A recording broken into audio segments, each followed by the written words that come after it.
Good afternoon. Thank you for coming. My name is Wayne Davis. I'm the Sheriff of Henry County. I have with me Chief Fenter from the Martinsville City Police Department, Sheriff Dan Smith from the Patrick County Sheriff's Office, and also Commonwealth's Attorney Andrew Nestor. And I must say, it's due to his hard work and dedication to our agencies that made today's operation possible. With that said, many months ago, the Henry County Sheriff's Office, the Martinsville Police Department, and the Patrick County Sheriff's Office began an investigation into the suppliers of large quantities of narcotics into our region. They were being trafficked into Henry County, Patrick counties, and the city of Martinsville. As a result of this investigation, a Henry County grand jury has indicted multiple people for racketeering conspiracy. It's commonly referred to as RICO. It's a serious felony charge. There are also numerous additional charges that will go along with this. We'll make those available to you at the end of this. So this morning, SWAT teams from the Henry County Sheriff's Office, Martinsville Police Department, and Patrick County Sheriff's Office executed multiple search warrants across the region.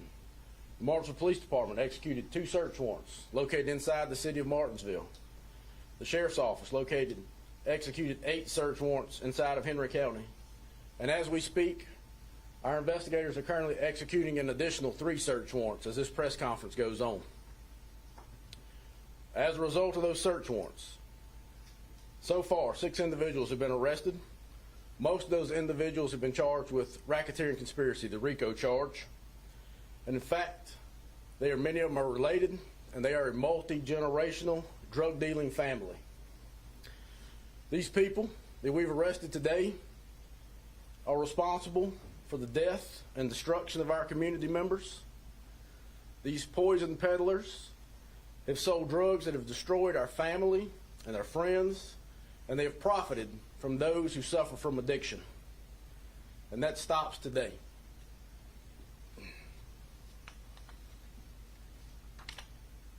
This morning, as a result of those search warrants, we seized a large quantity of prescription pills, suspected methamphetamine, suspected fentanyl, psilocybin mushrooms, a substantial amount of U.S. currency, 5 illegally possessed firearms, 7 vehicles used in the distribution of narcotics, and there will be multiple real estate properties here in Martinsville and Henry County that will be seized by the Sheriff's Office and the Martinsville Police Department.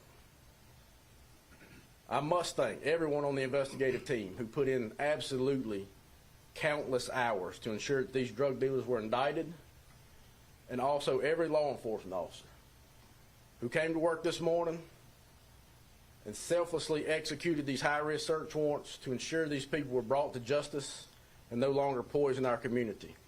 It's through these efforts that we've been able to make an impact today. I assure you this will slow the flow of narcotics into our communities. Thank you. And at this time, I'll turn it over to Chief Rob Fenter. Good afternoon. I just wanted to briefly say that, as Sheriff Davis said, that this has been a joint effort, and we are truly appreciative of these other agencies that have worked so hard and the effort they put forth. Each of us realize that our citizens deserve better than to have these horrible drugs brought into our community. Our citizens demand that we take action. Well, this is your law enforcement taking action. We have made a significant impact, but we are not done. We want to send the message to other drug dealers that are out there. We're not stopping. This isn't the end. This is the beginning. We're going to continue going after these illegal drug dealers. We're not going to rest until they stop, until our community is safe, because our citizens deserve it. And I'll now turn it over to Sheriff Dan Smith. Thank you, Chief. We have to understand as a community this is a regional problem. It doesn't just affect Henry County, city of Martinsville, but it affects, it's residual. It affects everybody that touches us. And you know, we're certainly not immune in Patrick County to this. You know, as a result of what's happened today, I am confident that we're going to stop a substantial flow of narcotics coming from eastward into our county. several individuals on methamphetamine distribution charges that were directly related to what you're seeing happening today. And, you know, I've said time and time again, when it comes to Patrick County, I'm very territorial. It's my home. It's where, you know, I raised my family, and, you know, we have great citizens, and I feel the same way about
in executing this matter.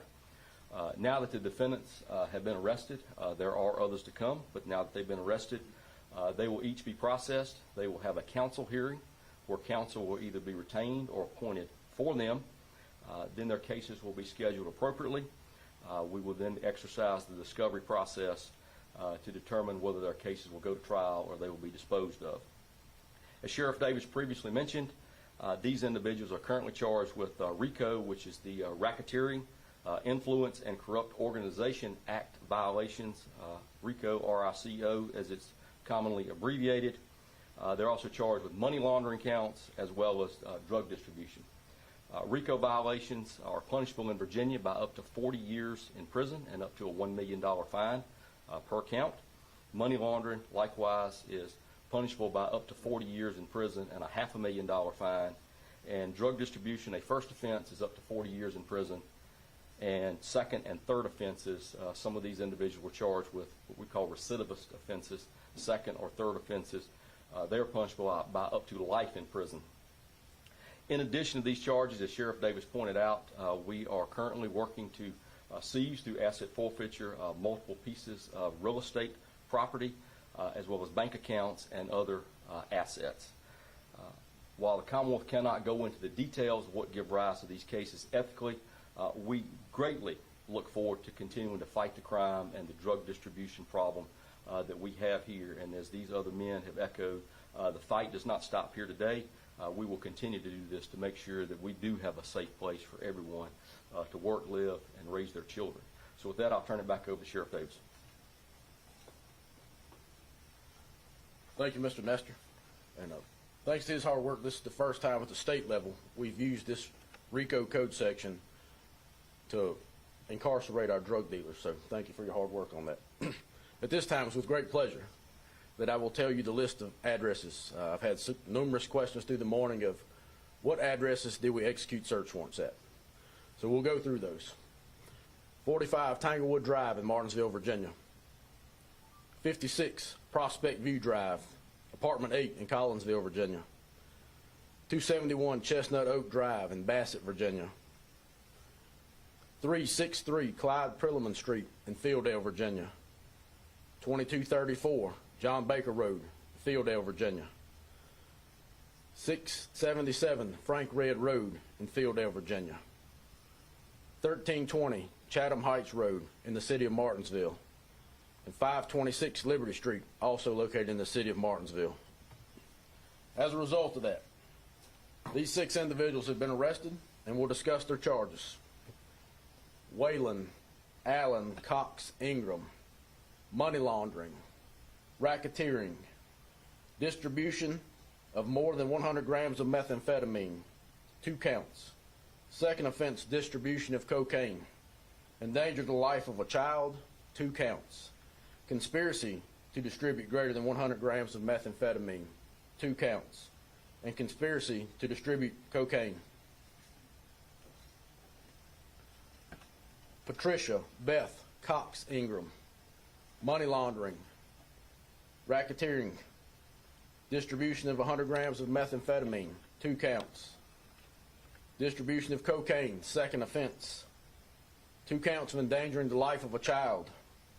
Conspiracy to distribute greater than 100 grams of methamphetamine, 2 counts. And conspiracy to distribute cocaine.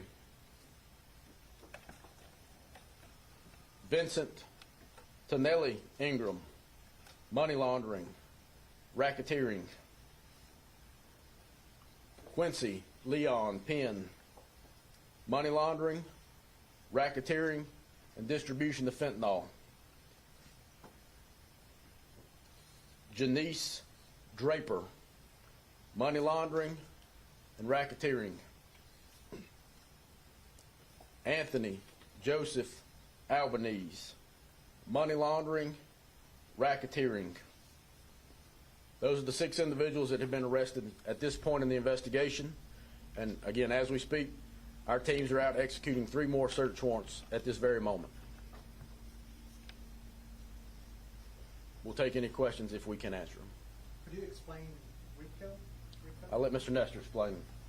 What is that? In short, without getting too deep into the weeds, RICO is basically organized criminal activity. The RICO statute in Virginia, it lists multiple code sections, and one of the things we have to prove is 2 or more violations of multiple code sections, one of which is money laundering, one of which is drug distribution, amongst other code sections and crimes that are in there. There's a lot in there, so you can kind of pick and choose what it is, but in short, it is organized criminal activity. Is this a new type of charge that Henry County has? Or? No, RICO has been on the books of Virginia Code for a long time. Sheriff? Yes. You say you're declaring a war on drugs. It looks like you're bringing in other law enforcement to help you do that. I mean, because we've never seen this before. Well, most certainly, we've always had a great relationship with all our regional law enforcement. Patrick County, the city of Martinsville, Rockingham County. We work well with all surrounding agencies. But what's changed? I mean, I've been doing this since 1990. I've never seen everybody get together in a room like this. Well, these people, like I said, have poisoned our community for far too long. We've had a long-term, ongoing, many-month investigation, and it was time to bring it to an end. Will you guys be releasing the amount of drugs, money found, and will you be releasing any photos? We do not release the amounts of U.S. currency found. We could probably get you some weights on the drugs at a later date. Question, you said it was the first time in the state? Not in the state. First time we've used it here locally, the Here racketeer. locally. I want Yes. to clarify that. Correct. Yes. Chief, you had a retail location that was, can you tell us what happened there, and did you find any drugs? It was involved in this operation. Can we get you a comment podium? Sure. That retail business was a part of this whole operation of money laundering and racketeering. As far as the particulars out of there, I don't have the amounts with me, but a quantity of drugs as well as illegal firearms were recovered from that location. Right. From what I understand, people would go in and buy like a chair or something, and then they would have, and the drugs would come out in a chair. Is that Well, correct? I'm not going to go into the details on what we know as far as the investigation goes, because we're going to let all that come out in court. But the store was being utilized as a front, let's say. Could you share the name of the store with us? It actually changed names a couple times, but most people know it as Crazy Anthony's, and that's where the Anthony Albanese arrest comes from. He's the owner, correct? Yes, that's correct. Chief Davis, you mentioned that a multi-generational family was involved in this. Can you share about how long this has been going on, that they've been involved in drugs in our area? I've been in the sheriff's office for 23 years in one capacity or another.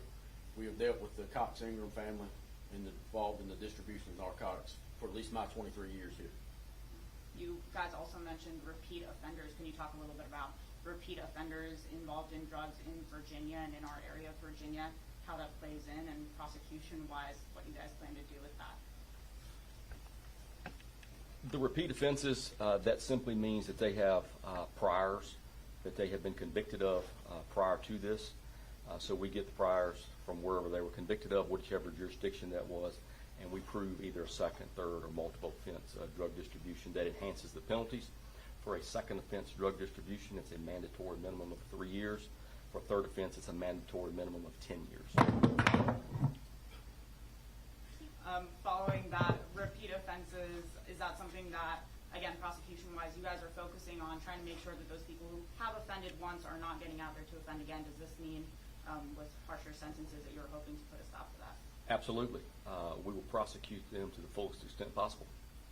Can you talk a little bit about how repeat offenses play into drug crime in Virginia? I mean, is it like a notable part of what we're seeing? It is. One of the things that we try to, one of the reasons we do have mandatory minimum sentences is so that we do punish them in a more severe. If you have already been punished one time before and you are a repeat offender, obviously you didn't get the message the first time. We're coming after you again. The penalty is going to get harsher, and it's going to get harsher each time. Each time the sentencing guidelines go up, each time, well, until you hit third offense, the mandatory minimum goes up, but it tops out at third offense at 10 years. Mr. Davis also spoke about, I believe there's people that were charged with greater than 100 grams of distribution. They carry a mandatory minimum sentence of 20 years each. But you know, I have people on our social media thread that say that these people will be out by lunch, you know, and because of the system and how they can get out and so forth. They will appear in front of a magistrate, a neutral and detached judicial officer who will set a bond or not set a bond. If they're set a bond, they have the option of posting it. If they can't afford it, they can have a bond hearing to perhaps have that reduced. If they are set no bond, in that case, then they can have a bond hearing and they can have a judge determine what, if any, bond may be appropriate for that particular person. But people just kind of get the feeling that you guys might be doing your job, but it looks like the judicial system, and you might not be able to comment on that, but it seems like that people are a little upset with that. Well, I can't comment on that. A judge exercises their independent impartiality to judge the facts based on the evidence and what they believe the law requires. They make their decision. We prosecute our cases based on what we believe the facts are, what we can prove beyond a reasonable doubt. We submit it to a judge or a jury. They make their call, and they're sentenced accordingly. Chief, you're new to this. I mean, but you have to admit, I mean, you've been in law enforcement a long time. Have you ever seen such a joint work together? Or, I mean, I know you do the scene too.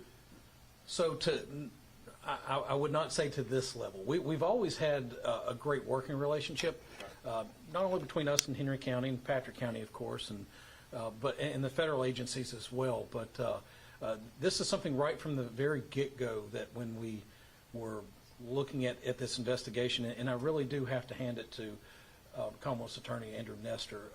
These are not easy cases to adopt, and it takes a person who's strong in their beliefs and that is courageous enough to say, yes, let's go after this, let's do this, let's put an end to this. So I have to thank him for this. But yes, we all want to work together hard because all of us have that desire deep in our heart to serve our community and to do what's right and to help our citizens. And the fentanyl is increasing that problem? That, and there's other dangerous drugs that are coming into the area that just are really concerning. You know, it really breaks our heart. It's one of these things that drugs, it's kind of like cancer. You know, unfortunately, there's not families out there that can say that they haven't been touched with it in a harmful way in some way or another. I know of people that were teachers that get addicted to drugs and lose their career. I know of a preacher that had struggled with addiction. And, you know, all this comes from this poison, as Sheriff Davis said, being brought into our communities. And all of us up here, we want it to stop. We don't want to see anyone harmed. We've all been to those houses enough where people have overdosed and died, or been to the hospital, or have to deliver those messages where a loved one has passed away. We don't like doing that. We don't want to do it anymore. We want to put a stop to it, and we're going to do our best to do so. Going back to the Southern Discount Furniture, Crazy Anthony's, you have been at a different location, same business, for prior narcotics violations, is that correct? Yes, that's correct. there any other retail stores doing this that you know of? We don't have anything associated with this case. Is this top priority for y'all? This was a very top priority. Like they said, it's kind of unprecedented for us in this region to do this on a state level such as this. It is a good day for the citizens of Martinsville and Henry County that this is being concluded in this manner and that these people are being brought to justice. Right. Sheriff Wayne Davis has said that he's going to visit every drug dealer in his community. You going to do the same? Try to? We're going to be knocking on doors. Okay. You know, that it's one of those things that, like I said, we want to put a stop to it. How about in Patrick County? Again, I wish I could say we were immune from the ways of the world, but we certainly are not. I tell folks it's like fighting a tide. You know, it is generational as well. You'll arrest. We just did a search warrant last week where where two brothers were arrested, and I think it was each one of them been charged three previous times at both the state and federal levels. So yeah, we're extremely active in the covert narcotics world, and we work closely with these two agencies and with all our partner agencies. And it's a regional effort. We can't just do this alone because all the methamphetamine in Patrick County comes from somewhere, and we all know that Mexico is the source country for just about all of our illicit drugs, and it has to come through a lot of different states to get to us, and you can't just fight it locally. So it has to be, you have to have cooperative efforts with each other. So yes, it's a major problem. It always has been, and we're very active, and we're doing all we can to combat it. We're watching all the border stuff going on right now. 10,000 coming across a day. Is that, you think this is all working the same thing right now? Absolutely, yeah. It's methamphetamine, fentanyl. That they are. It's not coming from Henry County and ended up in Henry County. Okay, it's a Mexican source. It's coming from illegal cartels in Mexico. They have super labs down there that are processing this stuff, and it's flowing into our country. And that's not a new phenomenon. That's something that is where our problem occurs with the cartels. Do you think Washington needs to hear this? I don't know how they haven't heard it. So it's the same old story. Nothing has changed. And if I can expand on that, I will tell you this, that a lab analysis will show that the methamphetamine that we're getting in nowadays, every bit of it is from a foreign source. That it used to be 10 years ago, we had places that were popping up that were making meth, that were taking prescription pills and converting it and making methamphetamine. You can now buy pure meth or really good quality meth from overseas cheaper than you can buy the ingredients to manufacture it in the United States. So yes, it's all coming from across the border, and something needs to be done to put a stop to it. And I wanted to mention one other thing. You were asking about us working together. I can tell you this, that it is not uncommon that you go to the Martinsville Police Department, or you come here to the Henry County Sheriff's Office, or if you go to Patrick County Sheriff's Office, that you don't go and see one of our other officers at each other's office. Because what we've done is we've opened up the doors to each other to where that they come in, they work in my office, they'll go in, they'll work in the office here. That it's important for us to work together and to share intelligence, because the criminals, they don't know jurisdiction lines. And just like these people that we're arresting today, they're operating in multi-jurisdictions, not just one. So it's important for us to work together in order to put a united front up against these harmful drug dealers. Just another question for Sheriff Smith. I think earlier you said, on the same topic of where these drugs are coming from, earlier, I think, correct me if I'm wrong, you said that they were also coming from eastward. Does that mean they're coming up from the border to the eastern coast and then coming in? Specifically, the individuals arrested today were trafficking narcotics. This whole ring were trafficking narcotics into Patrick County, and we've indicted individuals up there that were part of this I guess crime syndicate that you're seeing today. The people we've arrested today, these were direct drug runners for this this drug ring here that were trafficking narcotics into Patrick County. That's what I meant about eastward coming from Henry County. Thank you. You think we'll see more of y'all working together and doing this on a regular basis? Absolutely. Sure, you got anything to say? We'll close by saying this, that it's because of the hard work of the investigators from the Henry County Sheriff's Office, the Martinsville Police Department, and the Patrick County Sheriff's Office. It's because of those three teams working together that led us here today to execute these search warrants, take these people into custody, and clean up what is no doubt an organized criminal syndicate. And it's also because of the hard work of the Commonwealth Attorney we were able to do this. But most importantly, our community needs to know that we work together as a team. We will continue to work together as a team to serve you and keep your streets clean.